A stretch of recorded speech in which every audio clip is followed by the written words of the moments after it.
Good morning, my fellow yogic travelers. I'm mighty glad to be alive today, and I hope that you are too as we continue to live, laugh, love, learn, linger, and live the life we love. Yeah, it's Thursday, so it's my story. It's called The Half Boy. You could call it The Half Girl if you wanted to. Very similar. It's from Borneo. Once upon a time, a little baby was born, and it was beautiful, but it was kind of strange because it only had half of its body. It had a right side face, a right side shoulder, a right side arm, a right side chest, right side pelvis, right side leg, right side foot. It was only a half a boy. And although parents were surprised, they loved it and they did their best to nurture the boy and bring it up. But of course it was very, very difficult because it was missing half of itself. And anytime there's something strange in the local community, it's not always received very, very well. And so they were looked upon as a kind of oddball family, and what could they do? And it grew up that way, but the kid was getting taunted by the other kids, and by the time it grew to like adolescence, it was so untenable that the parents said, listen, we're getting such flack here, you got to make your way in life anyway. I think it's time for you to leave the village. So completely hurt and feeling abandoned, the half boy went out, and he went on the road, and it was a long time or a short time, whatever time he was walking, and all of a sudden, he saw coming up the road, you're not going to believe this, a half boy that only had a left side. You're kidding me. Yes, left face, left shoulder, left chest, left arm, left pelvis, left leg, left foot, exactly. It matched perfectly. And they looked at each other, and you would think, like, oh my God, I found my other half. But they didn't embrace. Instead, they ran at each other and started to fight. And they happened to be right next to a river. And so they were fighting so hard that they threw each other into the river. They thrashed about for a long time or a short time, whatever time it takes in these stories. And the moment that they came out of the river, they were one whole boy. And it was really disorienting because they'd only been half their whole life. As they were trying to understand what had happened for them to become one, there was an older elder who was there and said, now, we've been waiting for you to become whole. The village has prepared a feast to dance your return and welcome you back as a member. Wow.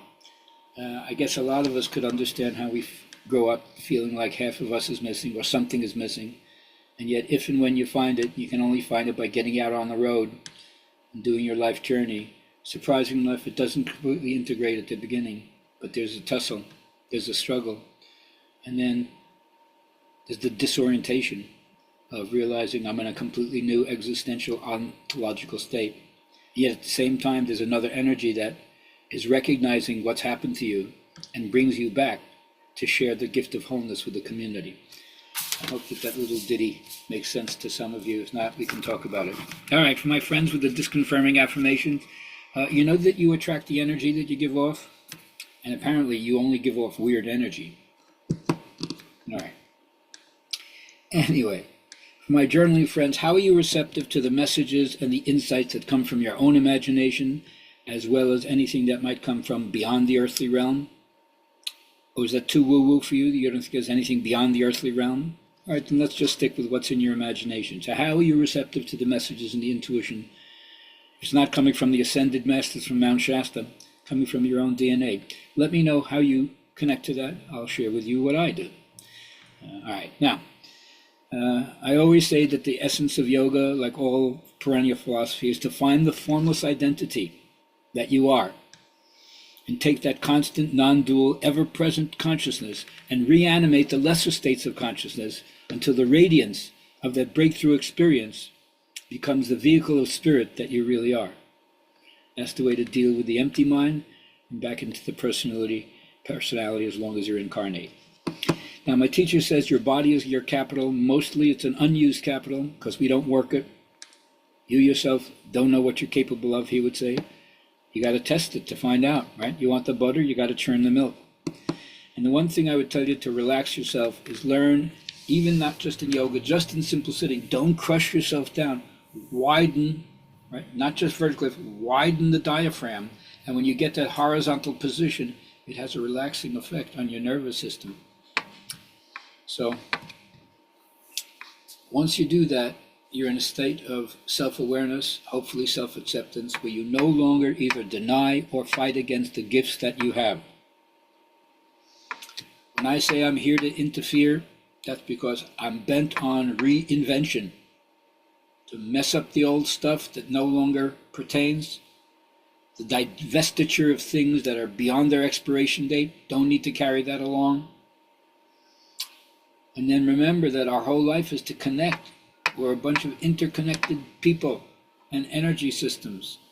That's the zeitgeist of our time, the internet, the World Wide Web, before it got corrupted. What was it about? Right? Instantaneous communication with the neuronal cells of the whole planet. In fact, this was discovered way back in the early 1900s by a Jesuit priest, Théodore Chardin, when he was discovering the Peking man in China. He came up with the phrase, the noosphere. That's the instantaneous communication that we're experiencing now. He saw it over 100 years before. Now, are we there yet? Not yet. But it's getting there.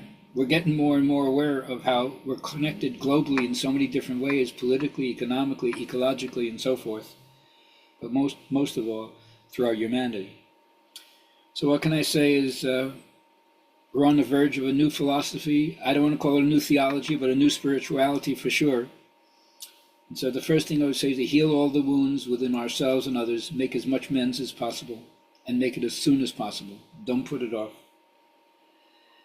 And don't let your tendency be to rest on your acquired knowledge. Keep on learning, whatever your field is, because it's only today's realization that's going to demonstrate, not yesterday's or last year's. What are you doing today? Pick up the tabs and make it happen, and it's all right. And keep remembering that what comes to the forefront of your mind is going to come to the forefront of your experience. So what do you make as the most active aspect of your own vibration? Make it a good one, a peaceful one, an expansive one, a blessing one, a compassionate one, a loving one, a kind one. And remember that everybody ought to be blessed, and everybody deserves that things go well for them. That includes you and me.